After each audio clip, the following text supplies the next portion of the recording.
ৰান্ধনী ঘৰৰ আলাপ।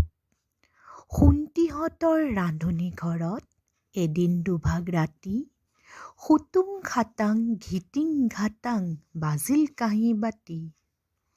বাতিয়ে ক'লে ঠাট্টা কৰি, তোতকৈ মইহে ডাঙৰ, ময়েই তোৰ মান ৰাখি আঞ্জা দিওঁ ভাগৰ। তাকে শুনি কাঁহীয়ে ক'লে তই বৰ ঠেক, গৰ্ব কৰিবলৈ নাই একোকে, হাঁহি থাক খেক খেক। ফিচিঙা ফিচিঙি হাঁহি মাৰি কেৰাহীয়ে ক'লে ফিতাহি মাৰি, আমি দিওঁ ৰান্ধি বাঢ়ি, নামটো নিয় তহঁতে কাঢ়ি।